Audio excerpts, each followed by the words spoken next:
Warranty case আর AMC case, এই দুটোর মধ্যে যদি পার্ট রিপ্লেসমেন্ট করা হয় সেক্ষেত্রে ডিফেক্টিভ পার্ট আর পার্ট কনজামশন ফ্রম স্টক, এটা হচ্ছে নতুন পার্ট, আর যেটা চেঞ্জ করে নিয়ে আসবে সেটা হচ্ছে ডিফেক্টিভ পার্ট। এই দুটোতে সিরিয়াল নাম্বার দিতে হবে। এই এরকম সরানোর পর এখানে একটা অপশন আসবে স্পেয়ার সিরিয়াল আইডি, এখানে উপরেরটা হবে নতুন আর নিচেরটা হবে পুরোনো।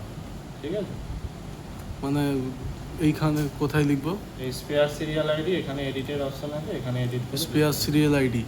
আচ্ছা, এখানে নতুন মানে লেখা থাকবে তো সেখানে যেটা পার্ট পেন্ডিং হয়েছে সেটা নতুন না, পার্ট পেন্ডিং এর কোনো সিরিয়াল আইডি হবে না। পার্ট রিপ্লেসমেন্ট করার সময় নতুনে একটা সিরিয়াল নাম্বার হবে, আচ্ছা, আর পুরাতনে একটা সিরিয়াল নাম্বার হবে, যেটা পার্টসের গায়েতেই লেখা থাকে। নতুনের সিরিয়াল নাম্বার কি হবে? পার্টসের গায়েতেই লেখা থাকে সিরিয়াল নাম্বার। আচ্ছা, এখানে লিখবো না? হ্যাঁ, এখানে লিখতে হবে। হ্যাঁ, আর পুরোনোটার গায়ে পুরোনো সিরিয়াল নাম্বার, পুরোনো মানে ডিফেক্টিভে সেটা লিখতে হবে, আর রিপ্লেসমেন্টে এটা লিখে দিতে হবে।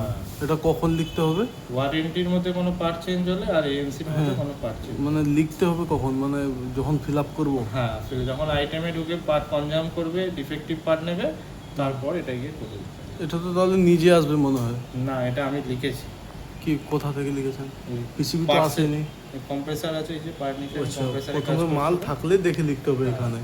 নতুন যেটা তুমি লাগাবে সেটা লিখতে হবে, আর পুরনো যেটা তুমি হাতে পাবে কাস্টমার বাইরে থেকে নিয়ে আসবে সেইটা এখানে। আচ্ছা, পুরনোটা তাহলে পরে লেখা হবে? হ্যাঁ, নতুনটা যখন কাস্টমার বাড়ি লাগাচ্ছ তখন সিরিয়াল নাম্বার পরোটা তুলে ব্যাক অফিসে পাঠিয়ে দিতে হবে। আচ্ছা, আর যে তার সামনের নাম্বারটা যে 5টা যে আছে লাস্টে, এটার সাথে কোনো স্বাদ নেই? না না, এই মানে এইগুলোর সাথে পার্ট কোড, এটা আলাদা। এটা পার্ট কোড।